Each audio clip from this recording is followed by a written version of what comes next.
What's going on, everybody? We're back with my fantastic fiance, about ready to go watch Fantastic Four.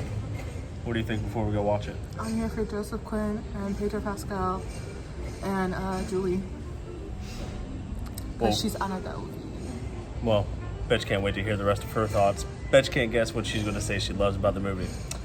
Obviously, Silver Surfer and Galactus. As you can see, we got the fit ready. So Wait, you gotta show mine fully. Hold on, don't show my boobies. I had to include them. Had to. all right, love you. There too. All right, I'm going to my bachelorette tomorrow. Yes, so very excited, but we'll catch you guys in like 2 hours. So, welcome everybody back to part 2 of the Fantastic Four First Steps review. Now, as you can see in the first part, me and Mandy, we watched the movie. We got out at midnight, and she had to get home because she just left for her bachelorette party. But don't worry, I got her opinion on this movie. That'll be coming up here in just a moment. But we came home, I wanted to sleep on it. I wanted to really think about my thoughts and then get into a decent deep dive of this movie, talking about the pros, cons, takeaways, what's next, and then the ratings, as well as rewatchability. That's something I kind of want to throw in too now. So, with that being said, I'm just going to jump into the cons this time because there's so much good about this movie. I think it outweighs the cons. So this is the first one. The first one is, it's not more or less the movie, but the theater. So we live in Florida, and it's the middle of July, end of July really. Our showing was at 9:30, and we get there, it's hot as hell. In the theater, there is no AC in the theater, guys. I'm talking, we are sweating. Everybody's sweating, not just us. I go to tell the usher, concierge, whatever you want to call them. I'm like, hey, Auditorium 5, AC ain't working. What's going on? Oh yeah, somebody's already told us, we're working on it, I'm like, all right, bet, cool. Never fixed. So AMC, I am looking at you. I expect to hear back from my email because I am upset. Anyways, that's just the first thing out of the way. The second thing, as far as for a con that I had, was after baby Franklin was born, the Fantastic Four get back to Earth. They tell the citizens, we failed. I don't know what to do. Galactus wants our son. We're not going to give it to him. The citizens instantly were like, give up your son. We want to live. Give up your son. Now, on one hand, of course, the world is being threatened. Of course, you're going to give up a baby. But I don't think it's very humane to obviously do that. And I think that was part of the story, is it's not a humane way of doing things. It's not how we do things. There's a solution to all problems. And I feel like the citizens just kind of were like, hell no, give them your damn kid. We don't care. You guys are our heroes, but we don't care if you guys have to give up your firstborn. That kind of bothered me because it just felt like it was too easy of a switch. That's just my opinion. I don't know about you guys. Side characters in the movie were very, very forgettable. Natasha Lyonne, her character was probably the only one that felt important. Hit her, and then Paul Walter Hauser are the only two that I think were memorable. Sarah Ellis, I believe, was one of the side characters. I think that was her name. Pointless. She didn't really do anything for the story. I don't think his name was Ted. The character now, I don't think it was Ted Grant. It was something like that. But the TV host, he didn't really do anything for the story, but he was kind of pointless. There was no driving factor except for the very beginning of the movie, introducing the Fantastic Four. And then also, my other gripe that I had about the movie was when Reed made them new spacesuits, I naturally assumed that that also entitled making new suits as well for them to fight Galactus in at the end. Everybody had white stripes except for Reed. And I don't know why. It's a very interesting choice because you would think that they would want to color coordinate and match, especially the husband and wife. It's a small gripe. It just kind of, it was an interesting choice for me. That's all I have to say. But that's kind of it for my cons. Like, besides that, I have a lot of good stuff to talk about in this movie. I mean, the CGI and the visuals, beautiful. One reason why I love Eternals was a lot of it was filmed on location and it looked visually stunning. This movie was better, in my opinion. The space sequences looked amazing. The 60s New York looked amazing. Everything, the Galactus, Silver Surfer, the Thing, Johnny, Reed stretching, Sue's invisibility, they looked phenomenal. I don't know what steroids their visualization team took or their CGI team took, but make that shit legal because they killed it. It looked beautiful. And for some of the people that are on Twitter and saying, oh, there's a certain scene in the third act where the CGI looked horrendous, where it looked like the scene of what's his name, not Ned, Flash from No Way Home is standing clearly in front of a green screen, or Florence Pugh at the end of Black Widow. There's no such scene in that in the entire movie. I want to know what you're smoking and throw it away because you guys are stupid. I want you to show me where that is in the final act, please. Now, the next pro that I have, the entire cast, the main cast: Pedro Pascal, Vanessa Kirby, Evan Moss Backraw, I'm pretty sure I said that name wrong and I apologize, Joseph Quinn, Julia Gardner, Ralph, I'm not even going to try his last name because I know I'm going to get it wrong, but I think it's Innocent, Innocent, something like that. Amazing. Such a great cast. Their chemistry in their interviews, chef's kiss. Them on screen, chef's kiss. I think they brought the perfect life to these respective characters. And in addition to that, I think Matt Shakman helped direct their powers and abilities to a way that we have only seen in cartoons. And that's what has been missing for so long. Reed being so stretchy and smart. I feel like we didn't get that with Miles Teller. We kind of got it in the 2007 Fantastic Four movies. Kind of. But I think this really showed it off. Sue Storm's powers.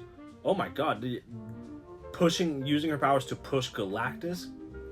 Using her powers to cloak the entire ship more than once. I mean, stuff like that we've never seen on screen before, and that is so cool. Ben growing a beard? Never seen that. I think that's cool. It's not much, but it's cool. Johnny Storm, the CGI for his flames, they looked beautiful. When the lights were out and he had to still do his science stuff, and he had his flame, just one hand with a flame to use as a light, it looked great. No complaints there. High fives all around. Some more additional characters that I enjoyed in the movie. Herbie. I think Herbie was adorable. Herbie was the best robot.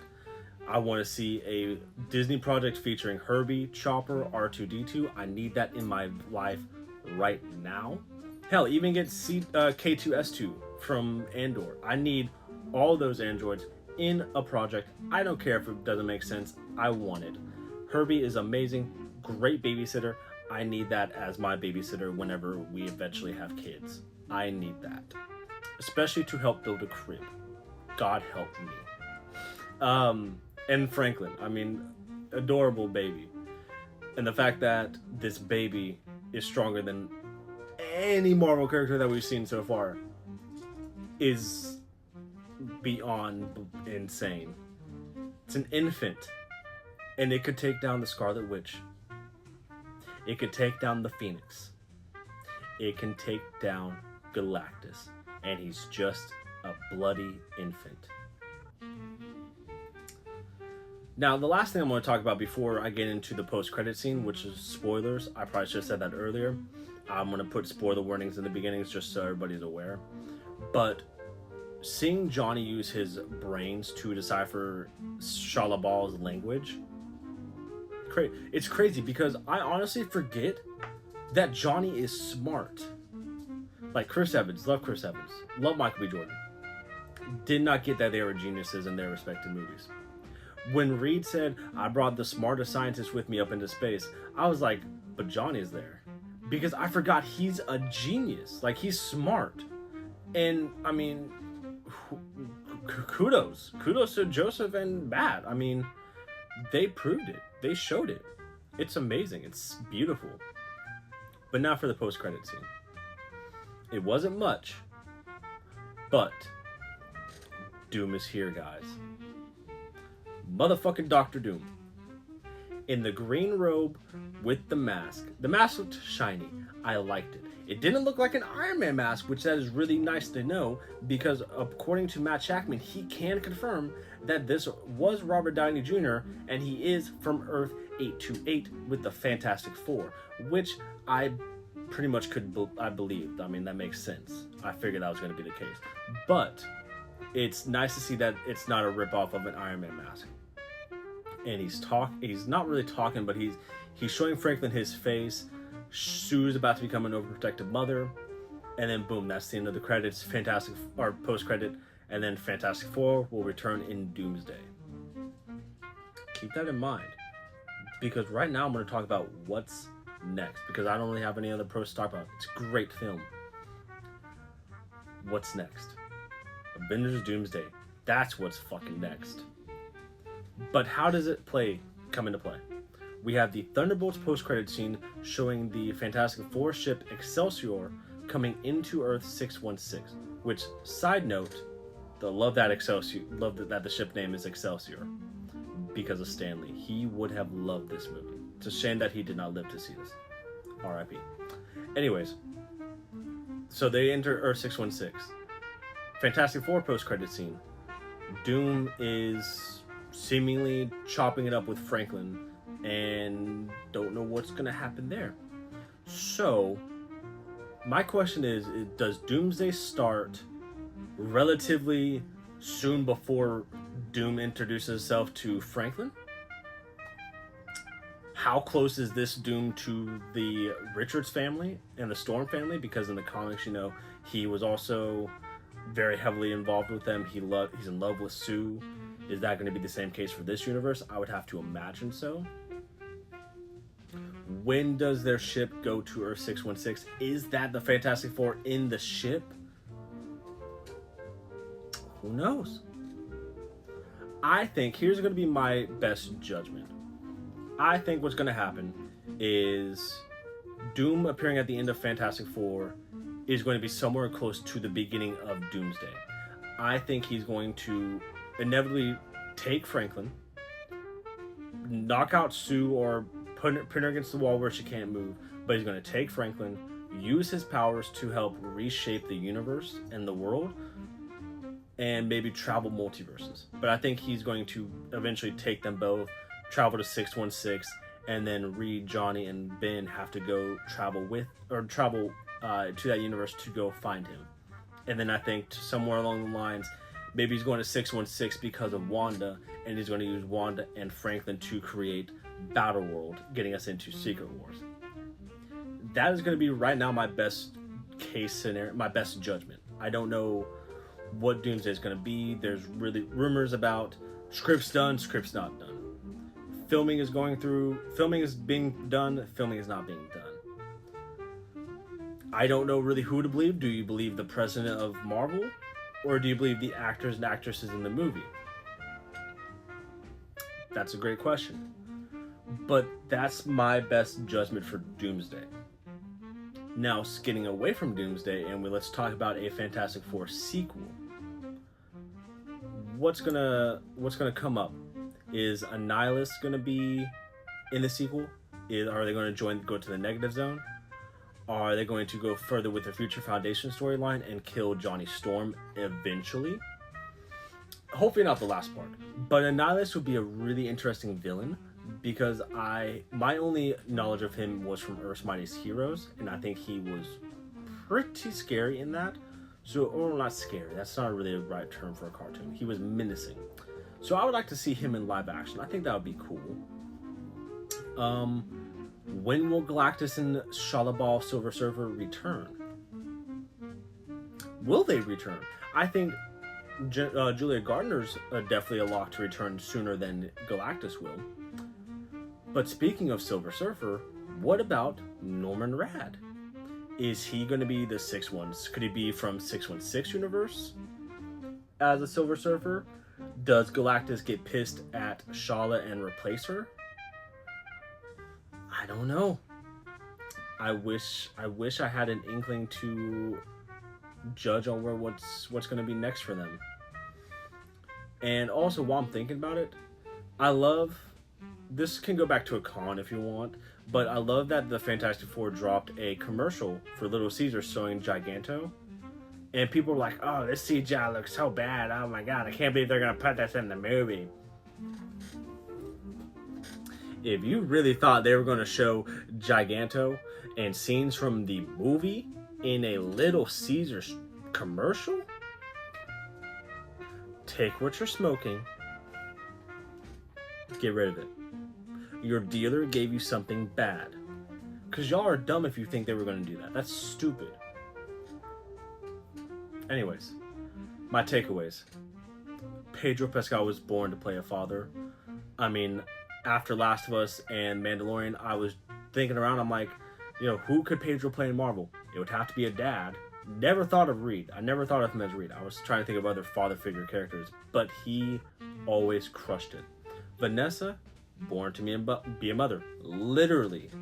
Like, what better practice you can have for a future mom than this?